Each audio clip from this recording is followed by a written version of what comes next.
We're still in the midst of the international break. But of course, we want to talk about Arsenal. We're joined by AFC James to discuss how the Gunners have done in the first part of the season. What have been the good and bad points of our season so far? And what should we expect from the next few games? Sami Mokbel of the BBC broke the news earlier today that Martin Odegaard will be out for at least until the end of November international break. We're going to look at the impact of this injury on our title challenge.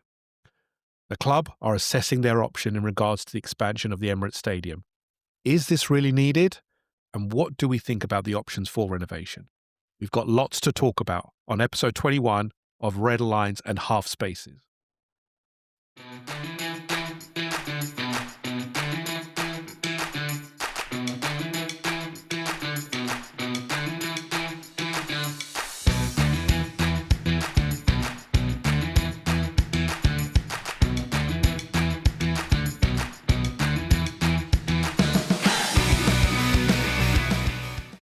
Welcome to episode 21 of Red Lines Half Spaces.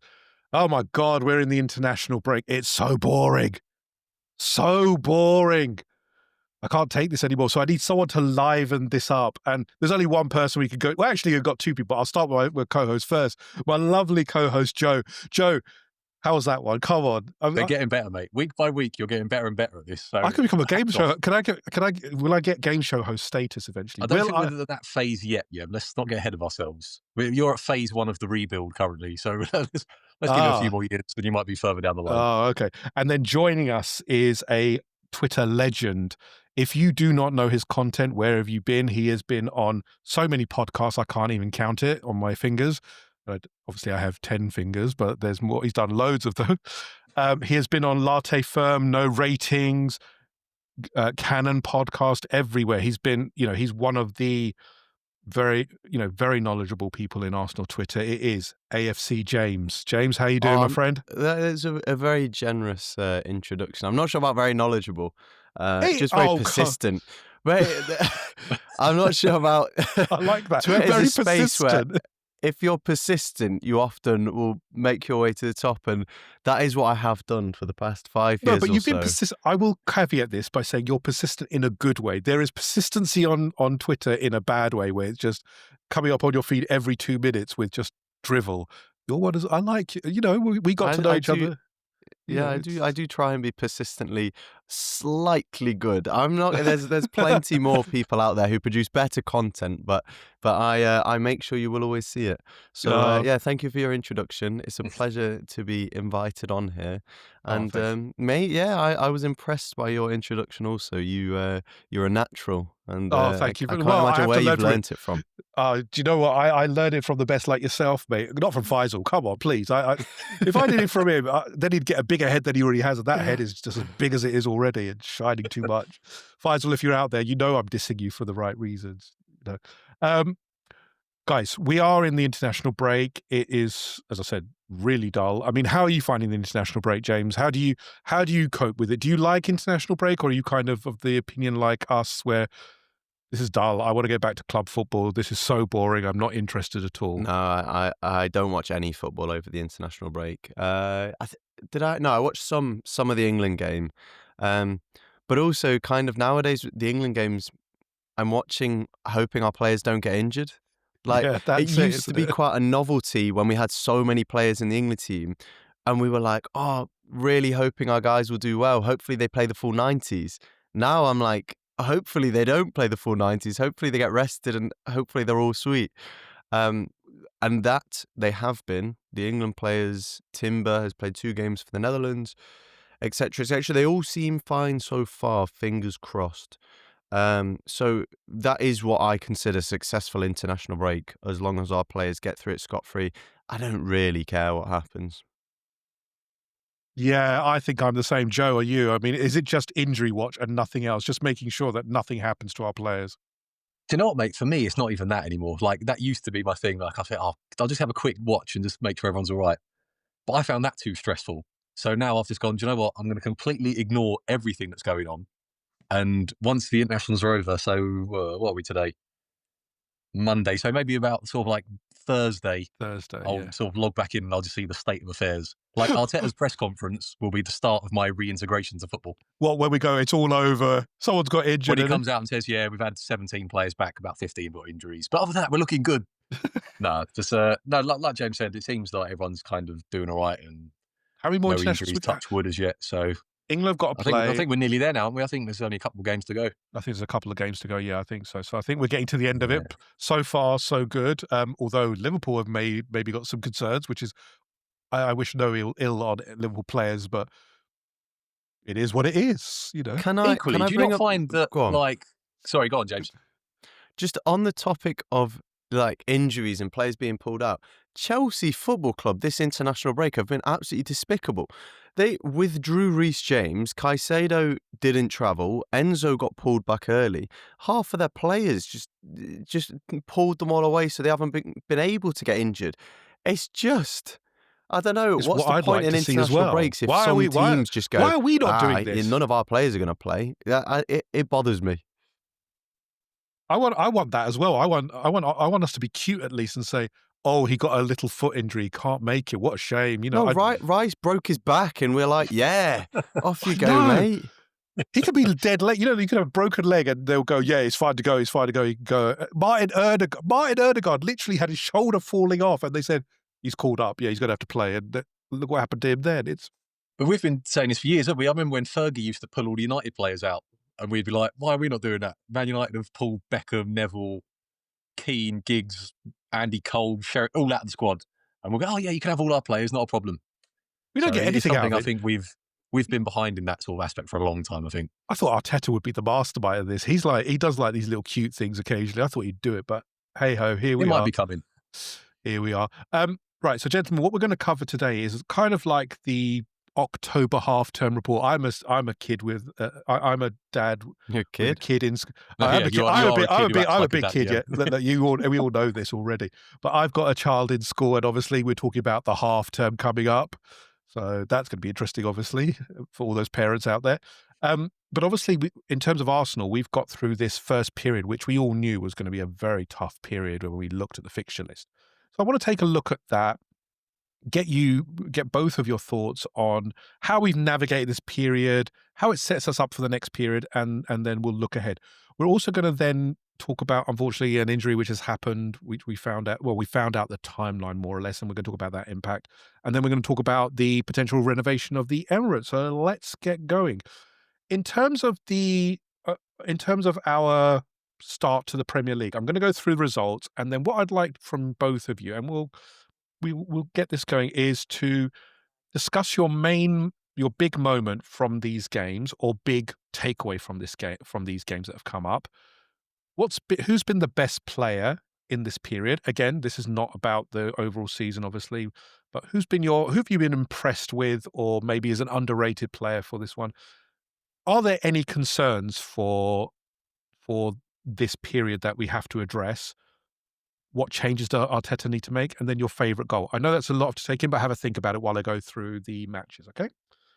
So we started the season, very difficult away trip to Old Trafford. I know people think that Man United are our team on decline. Maybe they are, but Old Trafford is never easy. 1-0 with the Calafiori goal. We then followed it up with our first game at the Emirates, 5-0 beating Leeds. Very, very good performance there. The hard games kept coming when we went to Anfield away, and we went down, unfortunately, to a Dominic Szoboszlai free kick. Fabulous free kick, and obviously, it not the ideal result, but we can talk about some of the points from there. We then came back home and beat Nottingham Forest, a newly managed Nottingham Forest with Ange Postecoglou coming in, Not for and beat long. them 3-0. And then our champions, I know, we'll talk about that in a minute. Then we started our Champions League campaign with a good 2-0 victory against Athletic Club de Bilbao. Then we came back home for one of the first big games at the Emirates, which was obviously we played Man City, which we drew. Last minute goal from Martinelli. But obviously there are some takeaways from that in terms of how we set up. Then we started our Carabao Cup campaign with a 2-0 away at Port Vale. Okay, and then we had another hard game where we came back and won the game in the last minute with a Gabriel slamming header against Newcastle 2-1. And then our Champions League campaign continued with a 2-0 victory over Olympiacos at the Emirates. And the last result before the internationals was a 2-0 win against West Ham. James, let's start with you. How this was a really hard start, wasn't it? When we went into Mm. into this period, we knew this is going to be a big test of our mettle. How would you assess how we've done overall so far for you in terms of what you thought at the start, looking at the fixtures and going, "Oh, this is not easy," and all that, to where we are now? How have you assessed where we are? I've been very, very happy with how we've started, and I think also something that we can caveat is when we, I guess, when we saw this fixture list, we didn't know that Havertz was going to be injured, Saka, Erdegaard, all of these players were going to be out injured. So the fact that we're top of the league and with a very respectable return from those games, having suffered all this adversity, shows that I've often used this expression before, but that is our flaw. And if our flaw, with all of those injuries, with also probably some poor decisions from Arteta in a few games, we've learned from that, and now we've seen that we're kind of out the other side. Is it 16 points from a total of 21? Yeah, 16 from Mm. 21. So we dropped 2 at, obviously dropped 3 at Liverpool, dropped 2 at Man City. Yeah. So So considering the places we've been, the teams we've played, I think that's a very, very respectable return. And I think the teething process of, because people will say Gyökeres needed to adapt, etc. More importantly, the team needed to adapt to Gyökeres because there were a lot of changes this team has made in terms of we wanted to become more transitional. And that teething process, kind of, I acknowledged it before the start of the season, wasn't going to be easy. And particularly so when we've got that horrible fixture list. So we've gone through that teething process of transforming as a team a little bit and with those fixtures and are still top of the league. So that's a huge, huge success for me. And I'm very, very excited for what is to come now, considering this is, as I say, our baseline. So for me, I'm delighted with our start, but I think there is a lot more to come from us, which is also where this excitement comes from. How about you? yeah, Joe. So what do you to add on to that point, Joe, where are you with this? Are you as happy as James with where we've netted out? Do you think it's a teething process with, we've got Zubimendi, we've got Gyökeres, who are first teamers. Eze's a first teamer really because he's been playing so much because of the injury situation. As James mentioned, we've got key injuries. These are not like small injuries. Madueke was a Mm. standout performer before he got cruelly with that cruel injury. Saka's been out and has only had really a couple of games back. So, are you in the same camp as James that we've done really well with this first period to navigate these hard games, injuries, and these teething problems? Absolutely. I think James has hit the nail on the head, to be fair. Like, we kind of discussed on the last show we did, Yem, that we 2 points better off from the corresponding fixtures last year. Yeah, I think 2 points yeah. better. 2 points better off. So yeah, we kind of said that we obviously needed to fix up in the games like the West Hams and Newcastle away, and obviously we've got Palace and Fulham coming up. Those are the sort of games where we kind of lost the league last year. Like, it wasn't the big games because we've done so well in them. So they're the ones we need to improve in. So to be 2 points better off than we were last year from corresponding fixtures, I think points to good progress. And I think, obviously, given the fixtures that we had at the start, if you'd have said after 7 games you'll have won 5 of them, drawn 1, lost 1, I think pretty much every fan would have bitten your hand off for that, to be honest. I don't think you could really, realistically, I know you'd want to win all 7, but I think the chance of it happening was slim. So to have only sort of slipped up in 2 of the games, I think is really good. And even if you took away kind of the results and all that sort of stuff, and if you said to someone, don't worry about the results, but after these set of games, you're going to be top of the league by a point, you'd be fine. Absolutely, yeah. Bite your hand off for that as well. So yeah, I think we're in a really good position. I don't think we've really got going yet. I don't think we've played a game yet where I've sat back and gone, wow, like everything's clicking. Like we still seem to be sort of feeling out what we're doing, where we're headed, how we want to play, sort of that kind of thing. So to be top of the league in a position, like James said, with the injuries we've had, with the amount of players we've been missing, to be still building the team and new players into the team and how we're going to play moving forwards, I don't think anyone could be unhappy with where we are. To be top of the league by a point, and I only really see us getting better from here. I Just to think you'll see a more. Go on, James. just to quickly jump in on this, it's also interesting that there's all this talk about how, oh, it's Liverpool's transitional year, and we've just spoken about how we're going through a big transition too. They're not the only ones. We're having this transition and the injuries, and all the media's talking about, oh, Liverpool have signed loads of new players. No, they've spent 400 million on top of a title-winning side. Like the fact that Arsenal don't seem to be getting the credit doesn't bother me, but it's an interesting one that actually Liverpool are getting these excuses and no one else. Well, that's let's just pull on that thread a little bit, James.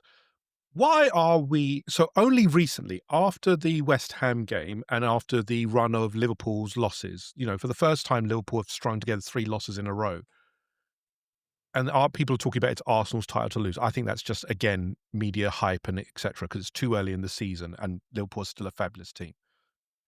But why is it that there has been so much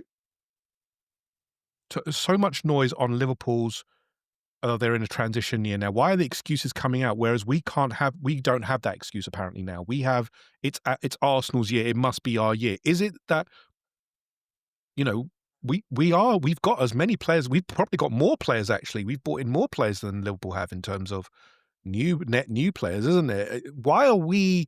Why is the media hyping this up, James? In terms of Liverpool are in the transition year, is this excuse making? Let's call it what it is. Yeah, of course it's excuse making. But if you reverse the roles and it was Arsenal who'd won the title and spent 400 million, there's absolutely no way we'd get given these excuses.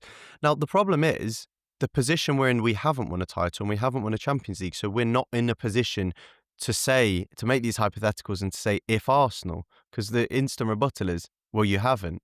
So at the moment, we've just got to swallow it. We've just got to take all of that's coming our way because we don't have this point towards the Premier League title. And when we do, then people will not be able to speak on our name the way they do. But right now, it's very easy to create narratives against Arsenal because we don't have a leg to stand on. We're still nearly men. Once we're no longer nearly men, we won't take shit from anyone because people will be terrified. And I think that is a lot of the reason why these narratives come about, because people are trying to get their kicks in while they can. Because they know that Yeah, when we do win a title, there's not going to be a lot you can say because everything about this project is moving in the right direction. So you can't knock our recruitment, you can't knock our, and yeah, people will take sly digs, but like this nearly men. But when we win a title in the Champions League, we're going to be having some serious conversations about where this project is going and the potential. It's very early to say this, but the potential dynasty, because there are several world-class players in this team, all of pre-prime age. yeah, and that's the thing. It's we're in this period where we are where we are in a good place where we've got the team, I feel, to really sustain the challenge. Last year, Joe, we knew where our biggest problem was: the injuries. As soon as we were blighted by injuries, that was it. The title was. We knew the title was over. We really did give it our best, didn't we? We played with Marino, Marino up front, and we did well. We got to the Champions League semi-final with good organisation and a robust defence. But we always knew that we would be undone, especially after the January window. What happened there? Are we? Is it different this year, Joe? Are we? Even with the injuries that James has mentioned, we've lost Havertz, we've lost Erdegaard, we've lost Madueke. Is it still Arsenal's title to lose, or are you still, in the opinion, a lot of people made Liverpool the favourites rightly again this year. But is it a case that, yes, we're good and we're going to be there, but Liverpool is still the team to beat? Where are you sitting at the moment after this first period? Well, I think Liverpool are champions, so they're the team to beat for me straight away. Like I don't understand this whole it's Arsenal's to lose. I think, well, no, it's Liverpool's to lose because they're the champions. Like I don't understand why you're saying it's ours to lose. Almost sometimes think, kind of jumping onto James's point, is that it's almost like the media love to sort of say it's Arsenal to lose, to sort of pile the pressure on and almost kind of derail us. And then when it all like has fallen apart, obviously as it has done the last couple of seasons, everyone can then just get kicks out of it and sort of just talk shit against us, basically. Apologies for the language, I couldn't think of a more There's a big E suitable now. word, but There's a you big can E bleep that now out for me. next to our thing. Now I have to press the explicit button now.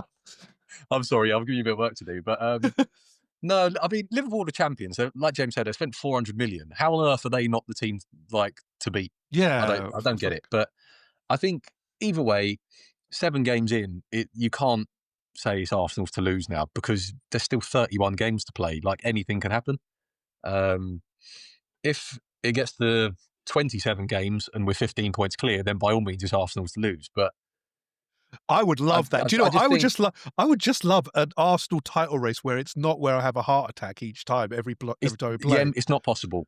It is not. Even if we're 20 points clear with 10 games to go, we're still going to be twitching away. It's just not possible that we're going to relax and enjoy it until it actually happens. Um, but I think either way, like when you sort of speak about the squad, last year when we're having injuries, we're bringing on Kieran Tierney, Raheem Sterling, Nathan Butler-Adedi. Like, do you know what I mean? That was our bench. Whereas this year, we're bringing on world-class players, and that's the difference this year. Like last year, we weren't in a position where to handle injuries, whereas now, I mean, if we've got an injury, you're almost bringing in a player who'd start in arguably 90% of the other sort of starting 11s in the Premier League. The squad's phenomenal. It's the best I've ever seen. Um, so yeah, I mean, I think you can make an argument that we might have the deepest squad, but I don't think that means that it's ours to lose by any stretch.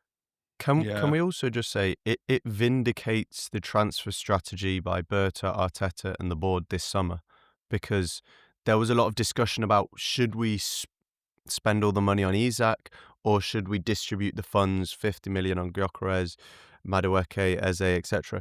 And I think the way this season has started, we could really clearly see that if we did wait for Isak on that last deadline day, we'd have been left so short-handed. Mm. So this idea of if Isak's available, we get him. If not, then let's move on. That was definitely vindicated, I think.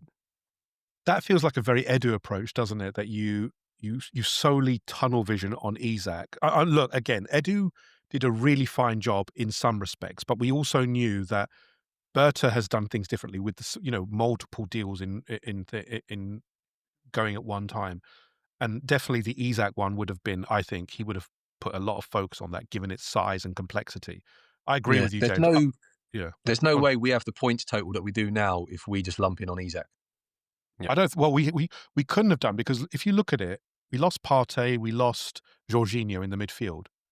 You had Zubimendi already there, but that would leave your midfield really tight, wouldn't it, in terms of how you do things, and then your defense. Well, even if I'm not being funny, look at it now. If you don't bring in Madueke, Saka got injured, so Yeah. that's another position there where you didn't think we needed that player, but like James said, And hats Isak off wasn't to even sort of- available for the first Right. month. So if Havertz got Yeah, injured exactly. and Isak was messing around, we'd have been Marino up Yeah. front again. Yeah, exactly. Oh, jeez. Sterling back in on loan for another year. But yeah, obviously we've done very well at these first few points. But I want to get your thoughts on some of the areas. So, James, what has been your main takeaway from this first period? Is there something that sticks in your mind? You think, look, this is what I've taken from these games. This is what I think has been the main talking point about the team in these 7 games. What has stood out to you? I think just kind of clarity from Arteta. I think he learnt something really significant in these first 7 games, in that what he perceived as taking a risk, which is to play Eze in midfield, to play Eze and Erdegaard, or this more combative approach, that is not a risk, because by trying to score more than the opposition and relying on how good our defence is, we will win games more comfortably. The actual risk is playing conservatively and winning by 1 goal and then conceding a ridiculous goal and then scrapping out a 1-1. So for me, the single biggest takeaway has been this idea that it seems like Arteta has learned a bit about himself and realised the power of these players, that we are better than teams, let them express themselves and we will win games, rather than micromanaging with Marino and these fine details, which I understand his reasoning for, but clearly didn't work out. So do you think, so I'm going to pull on that one just a little bit. Sorry, I'll come to you in a second. But James, obviously that kind of reference speaks to me about the Man City game, where we went into the Man City game, all of us felt that this was the first time in probably 5 or 6 years where we were gonna be the dominant team against City. And we thought it's gonna be we're gonna go for it. We've got the team to go at them. They've got issues. But we started off with the conservative midfield, if we call it that, or the stodgy midfield, as Joe has put it on a number of occasions, of Marino, Zubimendi, and Rice. Do you think that was a lesson learned for Arteta in that game particularly? Because, look, there are times where Marino, Rice, Zubimendi is absolutely needed. But I don't think, and I think majority of the Arsenal fans, I don't know if you felt that way, it was not needed in that game because we had the beating of them. They went to a 5-5-0 at one point. Pep was not happy with how his team were gonna look against us. What am I reading that right from you, James, or do you think, look, Um, it's something so overall? But that game was just a so I trigger do point think. almost. Sorry, I'm lagging a tad. Um, I do think there are contextual reasons as to why it unfolded the way it did, because if we started with Eze in midfield and they scored first, I think it would have been a similar game anyway.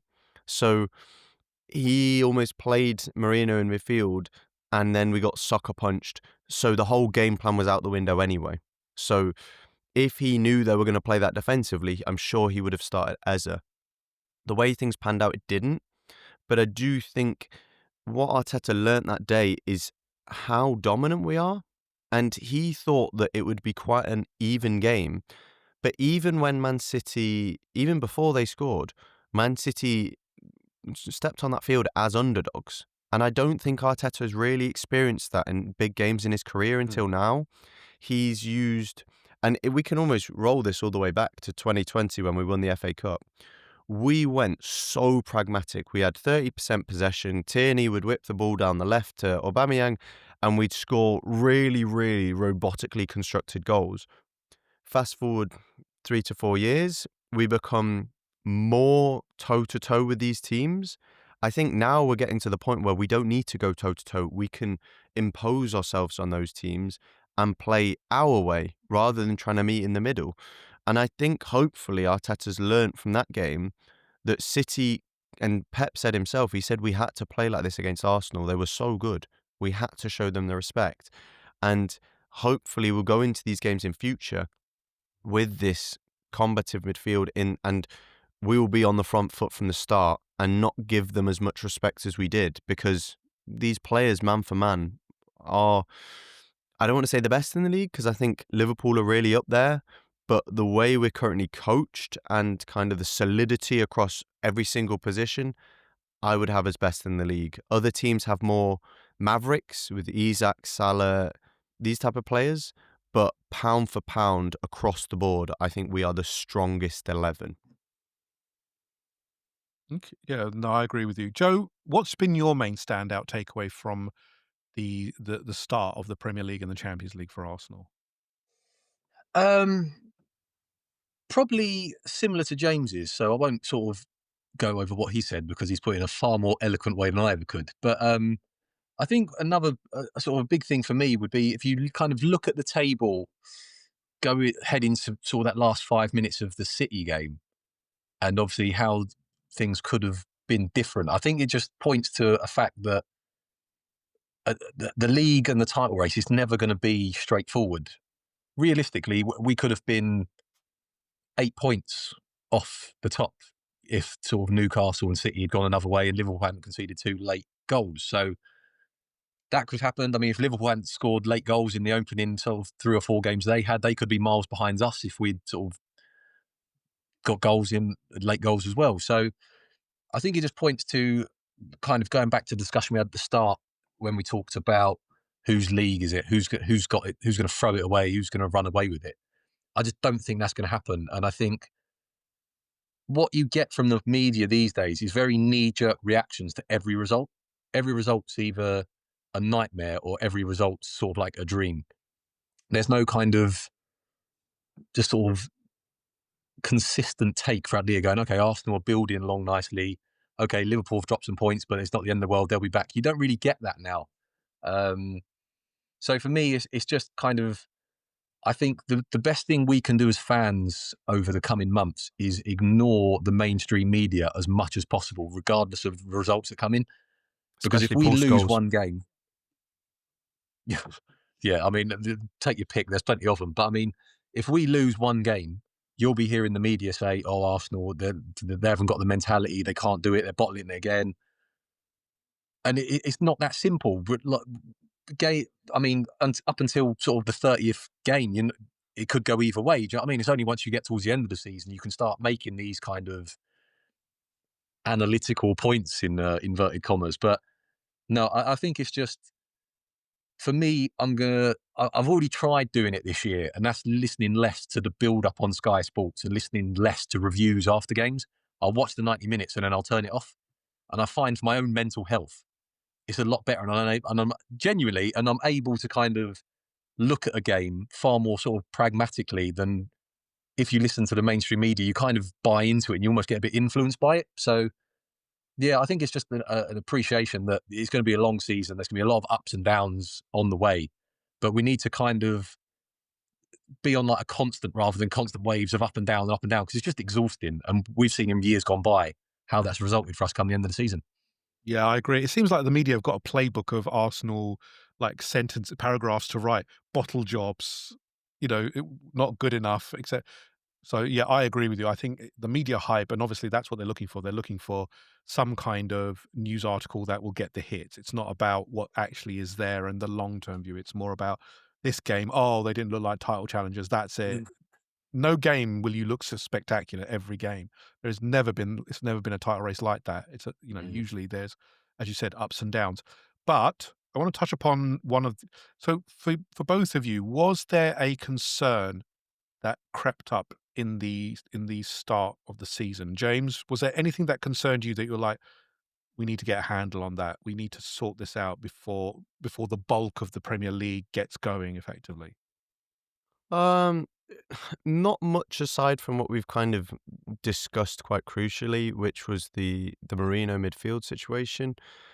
Um, I suppose I'd still like to see us a little bit more free flowing with the chance creation. A lot of our chance creation continues to come from set pieces, which is fine, but for me, psychologically, that can sometimes be a concern because it got to points last season where we're almost playing for set pieces.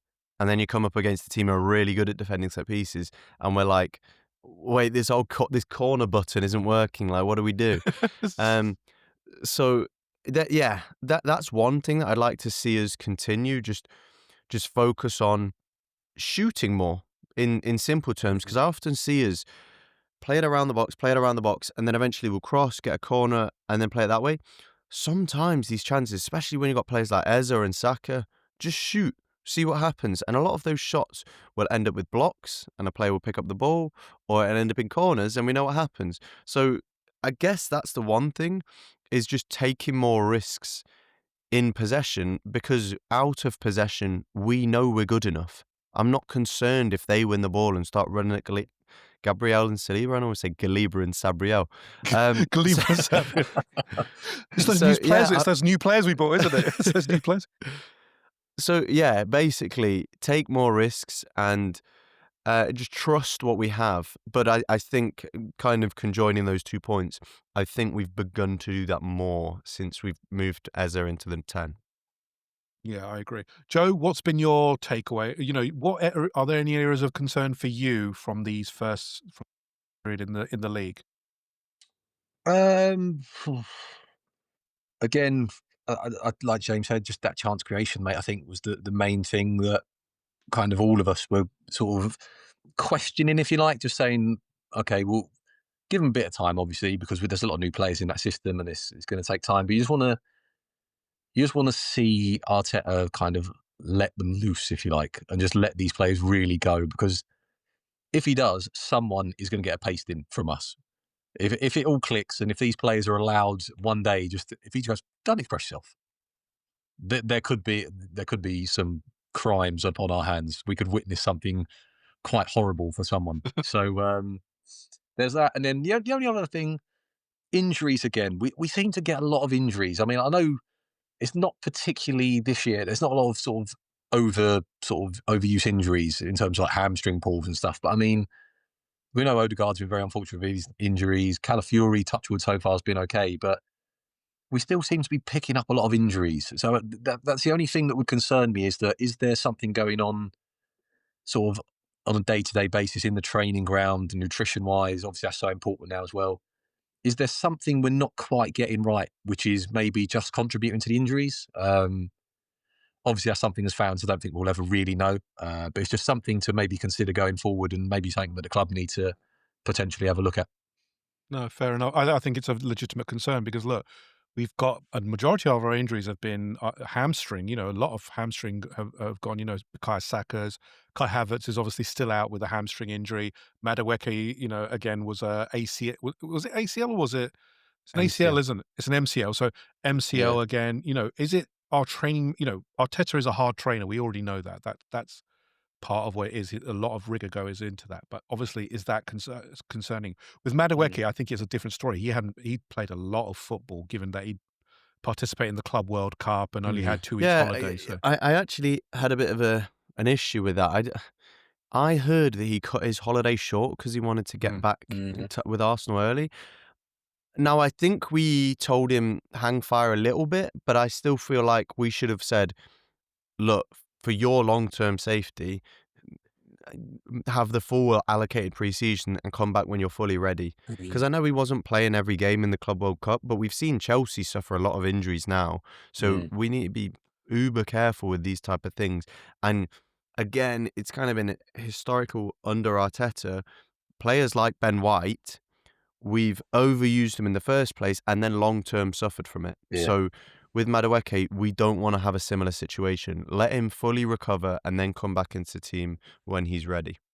and actually, I'm going to expand on that point just a little bit because this is my standout takeaway of this one, of this period, is that Arteta's actually better now at pulling players off really quickly when there's an injury. He's taking zero risks now.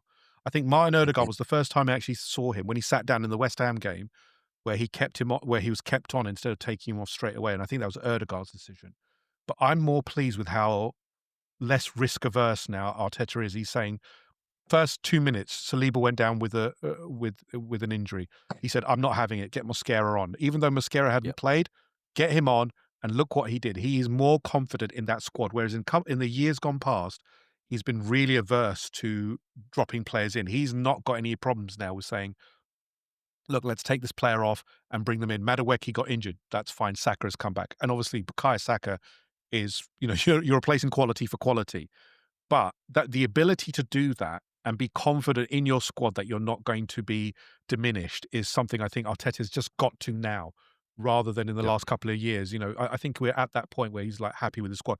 Once Havertz comes back, that's a big game changer for me because I think Havertz, you know, everyone slates him, but he's such a versatile player in multiple positions, not just Mm. if you call it the midfield, etc. He works in the half space. He works as a winger very well.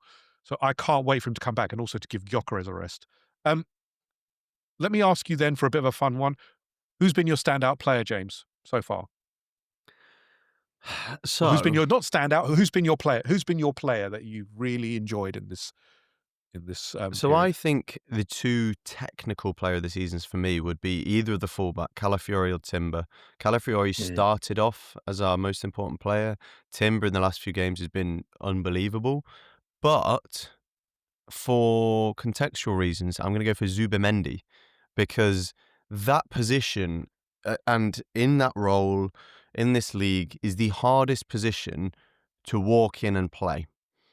He has come in and essentially from minute one been an upgrade on what we already had and one of our standout players.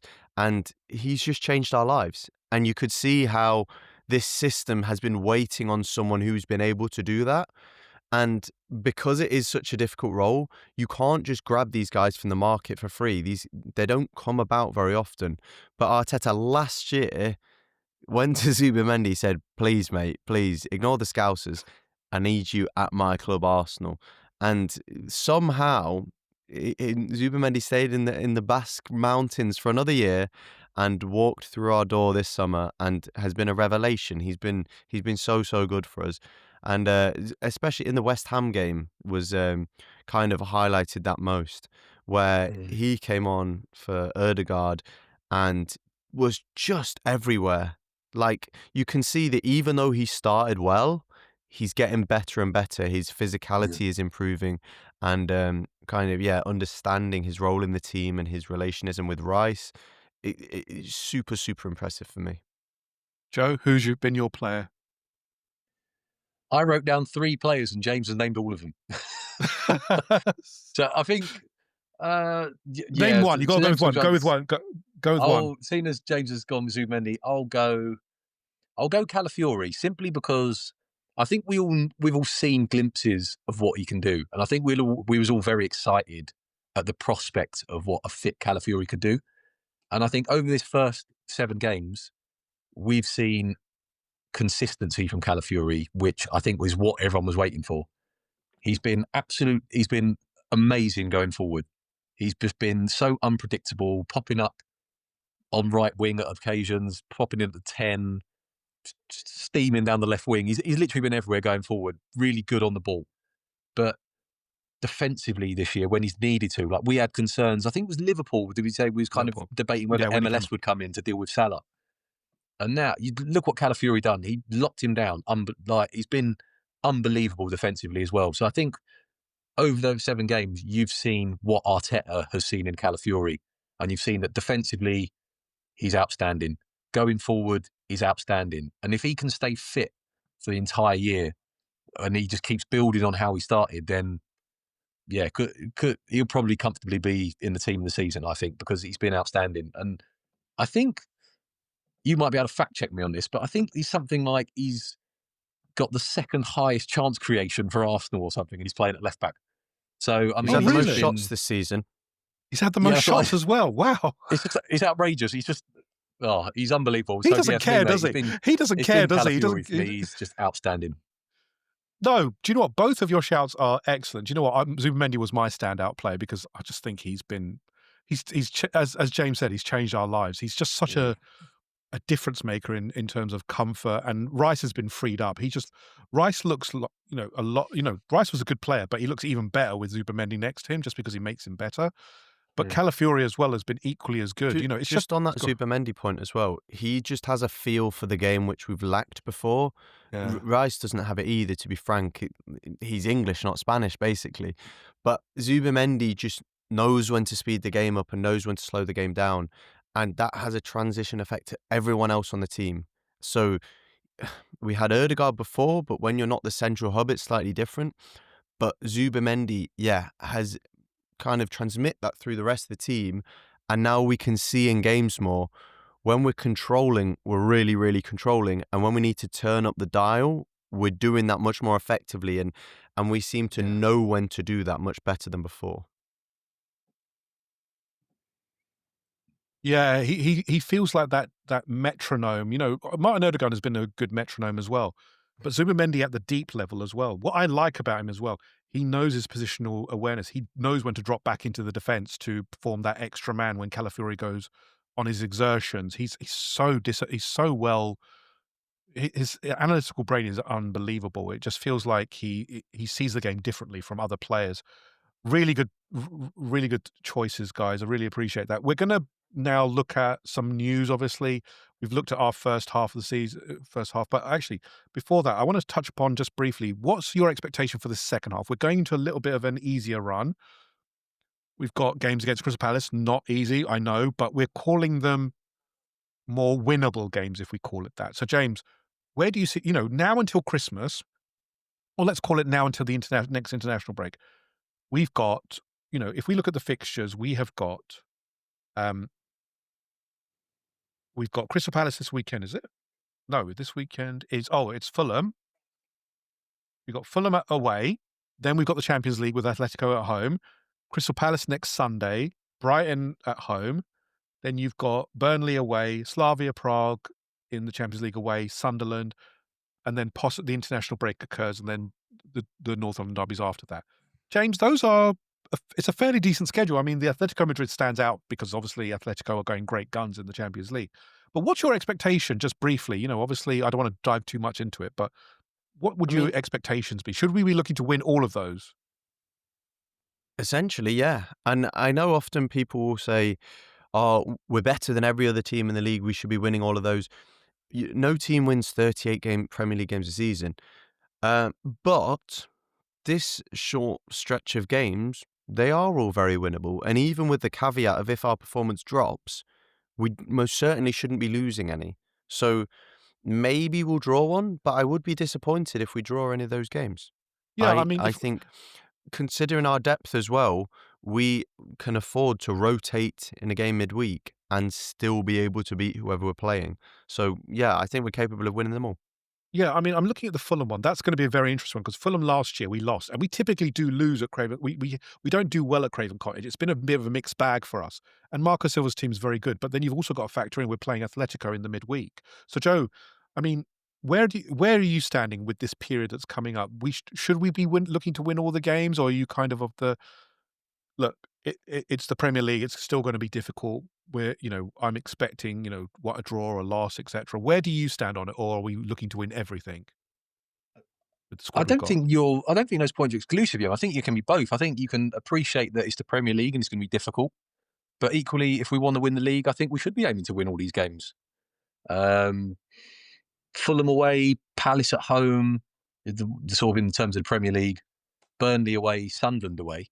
They're games that, I'm not being funny, if you want to win a Premier League, you should be winning them. So for me, I'd be disappointed if we didn't win them all. I see this as an opportunity now to put a bit of daylight between ourselves and Liverpool potentially because they've got a trickier run of fixtures coming up.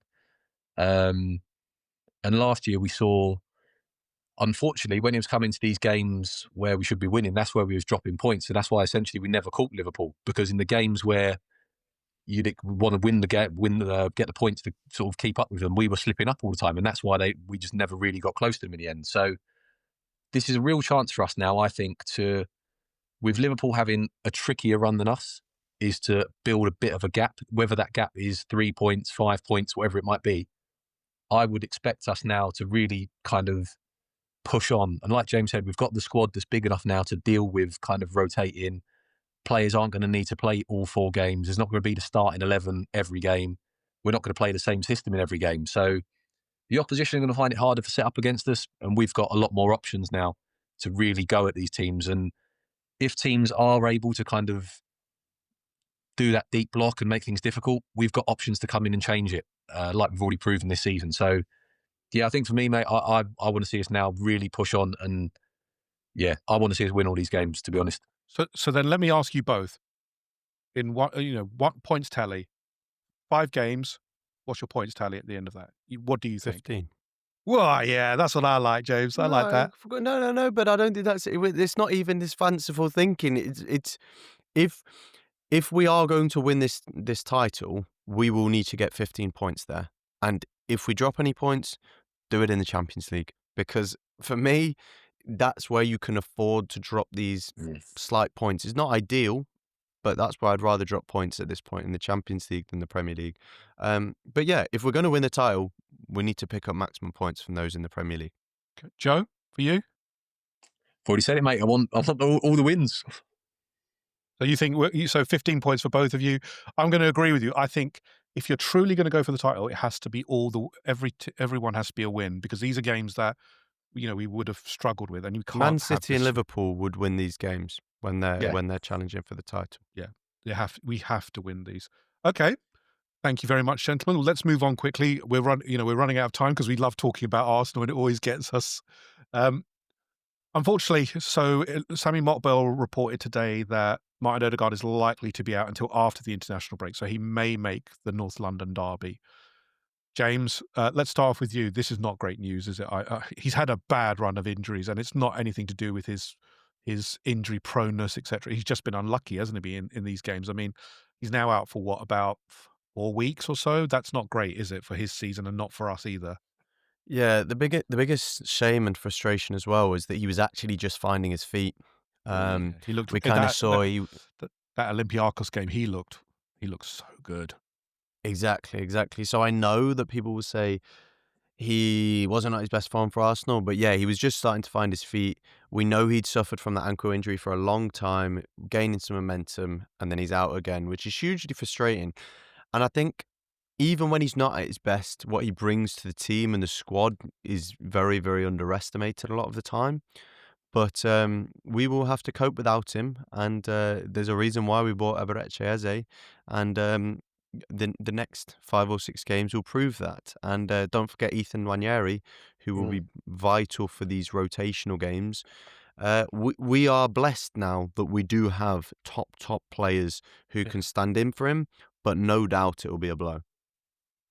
Joe, are you of the same ilk with James that this is a blow, but we've got now the capacity to handle his absence? Because in the past couple of years, if Erdard's gone, that's it. Our creative force is pretty much done, isn't it? In terms of the Yeah, I mean, season. if this was 12 months ago, we are all thinking our season's over, aren't we? That's the difference. And this year, we're Didn't we thinking, have that? We had this actually 12 months ago. We but had this as well, didn't this we, is what with I mean. Erdegaard? Whereas this year, Odegaard's injured, and you're going, oh, okay, annoying, but we'll play Eze or Wanyeri. So again, like we started off the show by saying, well done, Arteta, um, Berta and co. Like you've changed our lives essentially. We're now arguably one of our best players over the last few years is out injured, and we're just able to call in another world class player or one of England's brightest young players coming through. He's been outstanding for the under 21s apparently, Wanyeri. So he's looked very good as well this year. I think he's looked a lot maturer when he's played in that number 10 role.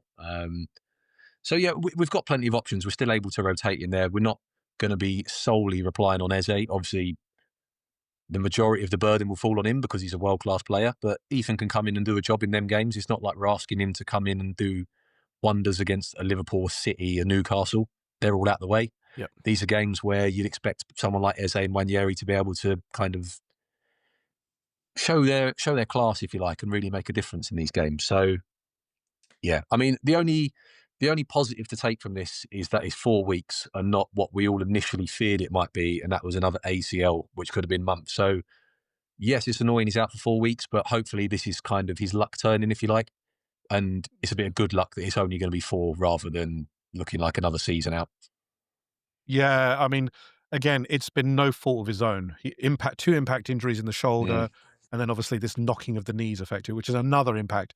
But he's an absolute class player. He was looking very good again when he was coming back. And look, we've got quality players. Eze and Wanyeri, I agree with you, will both be needed in this piece. I think that Wanyeri's getting game time with the under 21s is a good thing because look, he hasn't played as much as I'm sure he would like to, but he's gonna play.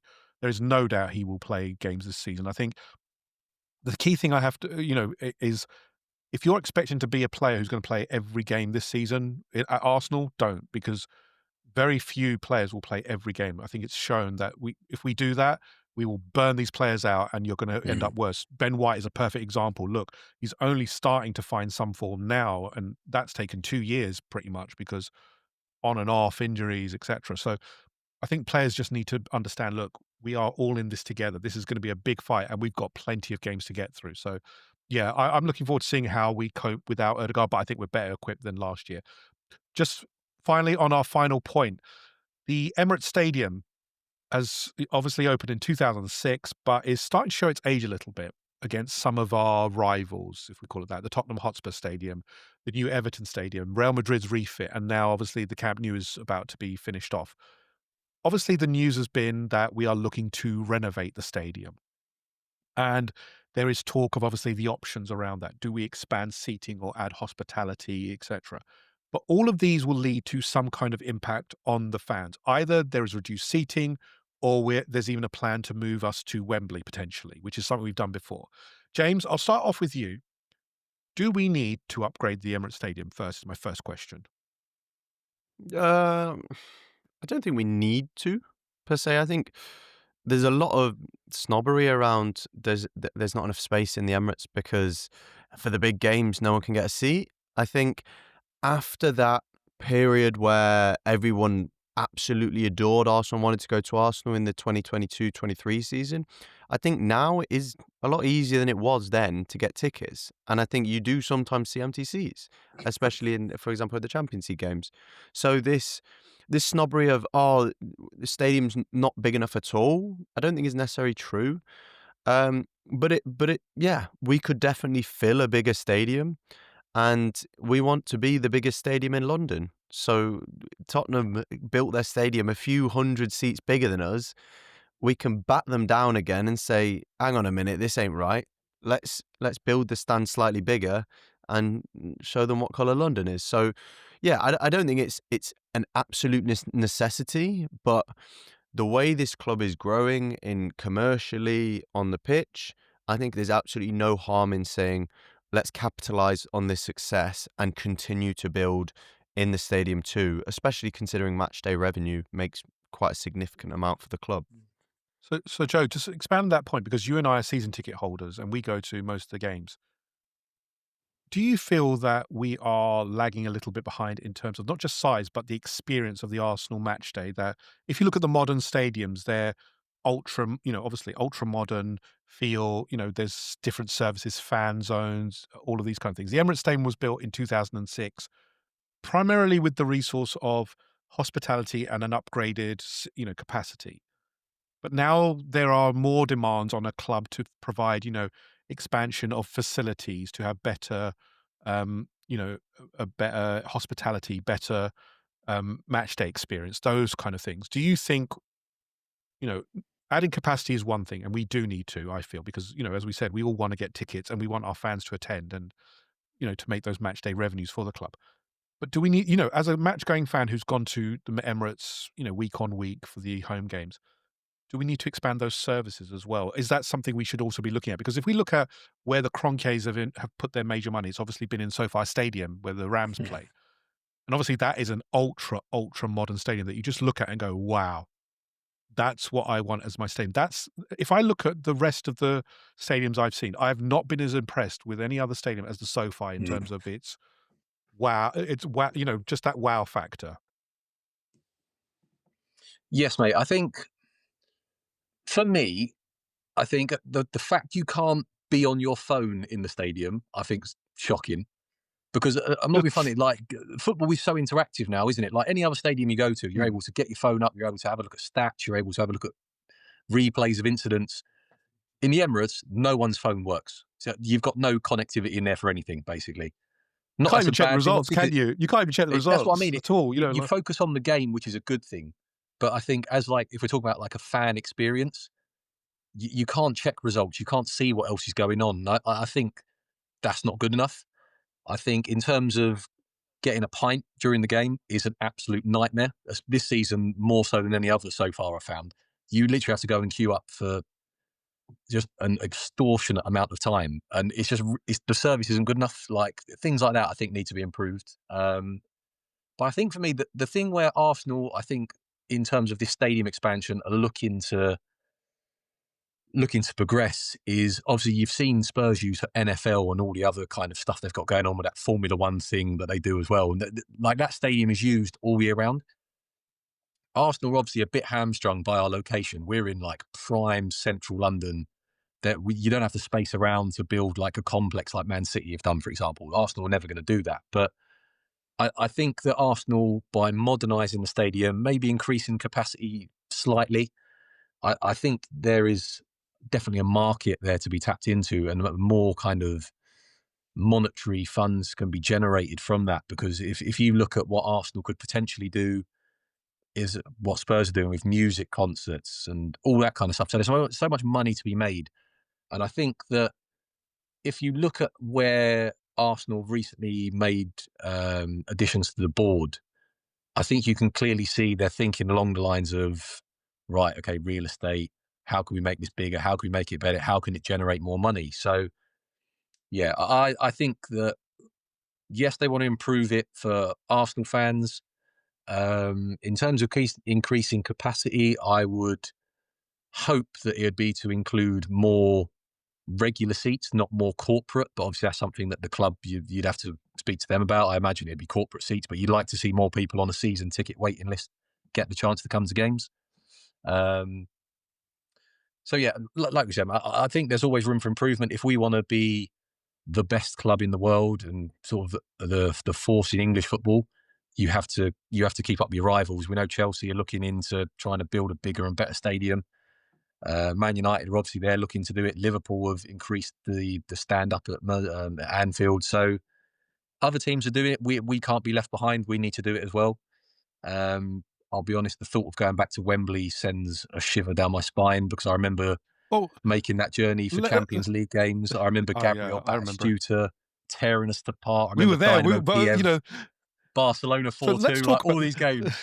And oh, So mate, let's it was talk about awful. that, And do you Joe. know what? Let Before you go into this, Shem, the thing that scarred me most was I remember going to a game as a young child with my dad at Wembley, and he lost the car keys, and I was stood in a car park somewhere in Wembley for hours waiting to be retrieved by someone, and that is why I do not want to go back there. do you know what? I completely understand. So let me ask this question. Look, we're going to finish shortly. The two options on the table right now that are happening. The renovation will reduce capacity to 40,000, so there will be seats taken, most likely in club level, and then or that you go back to Wembley. Joe, you've already made your point very clear. You'd prefer, I assume, the reduced capacity at the Emirates rather than going back to Wembley and doing the The change thought either. of getting to Wembley one day a year for a cup Yeah, it's a final is an nightmare. absolute pain in the backside. So the thought for having to do that like 20 times a season, I think And I'd coming back mate. afterwards. We've all been It's to Wembley, haven't we? That I can't will even walk fathom doing back. that. So yeah, I've got no interest in going to Wembley. So James, God, what's your choice then? You've been to Wembley. You've been, Well, you've it done. takes me 2 hours to get to the ground anyway, so it doesn't make doesn't make a massive difference for me at the moment. Wembley would obviously make it easier for me to get tickets, but yeah, it is a hard choice because playing at a reduced capacity stadium as well. I think the atmosphere. I don't know. I don't know exactly what effect it would have on the atmosphere, but we. I don't. Yeah, I guess my conclusion is it would be easier for me to get to the game and to be in the stadium if it was Wembley. So I'm slightly biased on that front. But yeah, I never and also our Wembley record is tremendous under Arteta. But yeah, the Emirates is our home. Like it would feel wrong and very un-Arsenal to play at Wembley. But if it means we get a 70,000 Mm. stadium or a 65, 66,000 stadium, then maybe it'll be worth it. The question is would we fill it? One word answer. Would we fill Wembley? Do you think? Yes or no? From both of you, James, No, Joe. For the big games, yes, but I mean otherwise, no. agree with that. Yeah, yeah, I was and told one also. word. Hey, look, we all know one word in podcast doesn't mean that. So yeah, I mean, obviously we're going to find out soon because I think this is going to accelerate quite quickly given that there've been board moves, as you said, Joe, to change this Mm. and get real estate experts. So I think we're going to find out very soon as to what we're going to be doing, but we are going to leave it there. The Premier League will be back this weekend, Joe. We're going to try and do a show before the weekend. I think we're going to try and do our preview Hallelujah. show because we were Yes, lagging, aren't absolutely. Looking forward to it, we? mate. Thank God football is back. Real football is back this weekend. With us going to Fulham, which is always interesting, especially the boat ride there. If you're on the boat ride, wish you luck. Honestly, it's an interesting experience. But James, thank you very much for joining us. I really do appreciate it as always because I know you're a busy man. Always Thank you're you for everywhere at having the me. moment. If you want to find James, he's available on Twitter at AFCJXMES. Always tweets really interesting stuff. Even today, a very nice, very philosophical tweet. I thought today, James. I liked it. You're trying to make the world a better place, aren't you? Yeah, Today, I often, well, I used to ask some really I boring know. and mundane questions during the international break. So today I wanted to allow other people to ask the questions and to see what people actually wanted to talk about and not Hazard versus Salah and Drogba versus Omri. Oh dear. Well, we like the Henry versus Drogba because Henry wins all the time. There's no doubt about that. Why are we even Very debating true. that? Joe, as always, thank you very much. We will be back for the preview show. You're going to get your chance to do the predictor game. I know the computer's still ready to do all of that and All get our ready to go, predictions in mate. because I need All to ready to win. show the world how useless we are at predicting scores. All right. But thank you both. Appreciate it. If you do like the content, please do subscribe to us on all the platforms, Apple, Spotify, Amazon, YouTube. We're going to get the video out for YouTube. So we're going to see James's lovely face there as he gives his analysis. So we're going to put that together. But for now, thank you very much, everyone, for listening. And we'll catch you on the next one of Red Lines, Half Spaces. Bye for now.